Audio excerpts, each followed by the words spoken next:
છેલ્લા 40 વર્ષથી પાણીના નિકાલનો પ્રશ્ન છે. 1995 અમને કેશુ બાપા કહી ગયા હતા કે અમે આ પાણીનો નિકાલ કરી આપશું. હજી કાંઈ એનું કોઈ સોલ્યુશન આવ્યું નથી. નિકાલ કરી આપશું અને બીજું કેનાલ અમે તમને આપશું. અમારી આજે 4000 વીઘા જમીન પડતર છે, વવાઈ ગયેલી, કમ્પ્લીટ વાવો વીણવાના જ હતા. હવે એક પણ ખેતરમાં કાંઈ રહ્યું નથી. અને જ્યારે અમારું પાણી આવે છે તો મોરબીના 5 ગામડાનું આવે છે, 2 તળાવ ભરાય છે. સિંચાઈ માટે અમે પ્રશ્ન કરી ત્યારે અમારા ધારાસભ્ય શ્રી એમ કહે કે આપણો માળિયા તાલુકાનો ઊંધી રકાબી જેવો ઢાંચો છે, હવે હવરી કેદી થશે એ હવે મારો રામ જાણે. હવે ધારાસભ્ય શ્રીને અમે વિનંતી કરી કે કા હવરી રકાબી કરો, નકર હવે પછી અમે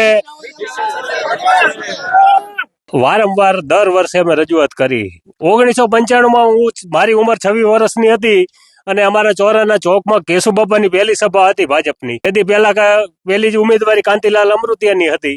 તેથી કહી ગયા હતા કે અમે આ પાણીનો નિકાલ કરી આપશું. તો આજે મારે 56 વર્ષથી 31 વર્ષ તો મને, હું 30 વર્ષથી તો મને સાંભળે આ રજૂઆત અમે કરી છે. 30 વર્ષ મોરી રજૂઆત અહીંયા કહી ગયા છે તો હજી 30 વર્ષમાં કોઈ પણ જાતનું સોલ્યુશન આવ્યું નથી. તો હવે પ્રજા શું કરે પછી?